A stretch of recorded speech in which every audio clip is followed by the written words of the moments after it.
EMS is coming, just cooperate. Populist politics. Joburg's one-day mayor evicts people from abandoned buildings. Turning off the cameras in the Senzo Meyiwa trial, a celebrity witness calls the shots. A declaration of war, the dangerous game around BRICS and the possible arms deal with Russia. This is Eyewitness News and I'm Jane Dutton. This is Eyewitness News. EMS is coming, just cooperate. Fear. Chased from their homes, illegal tenants of hijacked buildings, the targets of the temporary mayor of Johannesburg. Only one day in the office, Kenny Kunene makes his priorities known. He's led a raid on abandoned properties in the centre of the city, most of them inhabited by foreigners. Kunene is only in charge for one day until the new mayor, Kebelo Gwamanda, returns. Our people want Joburg, Perea, Hillbrow, Uville to be back to its glory days. Yes. We're standing under the umbrella for 2 minutes. We're going in. EMS is coming. Yeah. We are inspecting this building. Because of the spirit of Ubuntu, we are not evicting today, but we are giving warnings. Because it's raining, it's cold, we don't want to put people on the street. We will come back and put them on the street because they would have known that they are staying in unsafe, unhealthy buildings. Should this really be the number one priority for the mayor? It seems that Vladimir Putin will be coming to South Africa after all. The ANC says Russia has warned that if the country arrests its president, it will be a declaration of war. They had indicated that he is coming. So we have a situation in South Africa. Obviously, they told us that you dare arrest our president, then you are declaring war on us. And that is why we will then find other legal ways so that we are not undermining the protocol of the ICC. South Africa will be hosting the annual BRICS summit later this year, and all of the nation's leaders are set to attend. But the International Criminal Court has issued a warrant of arrest for Putin. And as a signatory member, South Africa is obligated to commit to arrest him. So Ramaphosa says extraordinary pressure has been applied on the country to abandon its non-aligned stance and take sides in the conflict between Russia and Ukraine.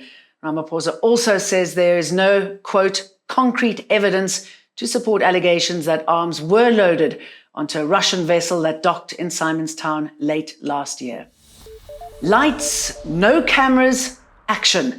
The new witness in the Senzo Meyiwa trial has objected to the video and audio broadcast of her testimony in the Pretoria High Court. She says live broadcasting her testimony will make her uncomfortable and she'll not give evidence if proceedings are carried live. The state brought the application to cut the cameras this morning, where 5 men are standing trial for the 2014 murder of the Bafana captain. So the Pretoria High Court was set to hear testimony from a new witness in the Senzo Meyiwa trial, but that didn't happen. Instead, State Advocate George Baloyi brought his own application from that witness, objecting to the broadcasting of her testimony. We heard Baloyi telling the court that she has raised concerns around her safety, saying as a performer, she's not comfortable with being filmed, even though her face will not be shown. The defense has opposed this, saying she should not be subjected to preferential treatment, and also saying that the court cannot be held at ransom by a single witness. We also heard from a media lawyer who came to argue that there are no grounds or any evidence showing that her life is in danger. The matter will resume on Wednesday as all parties have been granted the opportunity to make written submissions to the court. Khomoso Modise, Eyewitness News, Pretoria. Malusi Booi has finally broken his silence since his offices were raided 2 months ago. Former Cape Town Mayoral Committee member for Human Settlement says he is innocent and denies any involvement with alleged underworld bosses. Booi has not been charged with anything and says he fears for his life and that this whole situation has been painful for him and his family. He has denied any involvement with underworld figures and believes that there's a smear campaign against him within the DA in the Western Cape.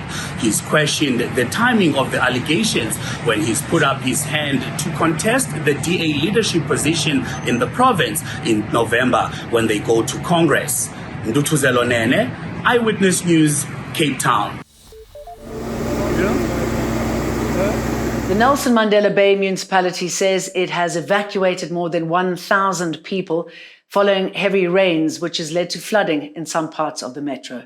Several homes have been flooded and some roads have been closed after heavy downpours over the weekend in Gqeberha and surrounding areas.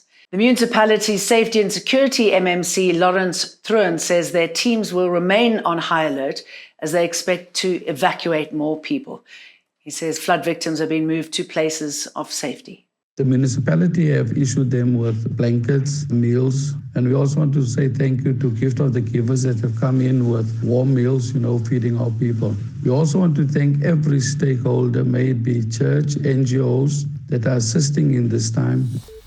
This also happened today. There's going to be darkness. We're almost at a point of grid collapse. It's a reality that South Africans must know, that we're heading to darkness, and ANC politicians are continuing business as usual, as if we are not in a crisis.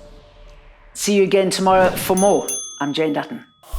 Eyewitness News, in touch, in tune, and independent. For the latest, log on to ewn.co.za or ewn.mobi.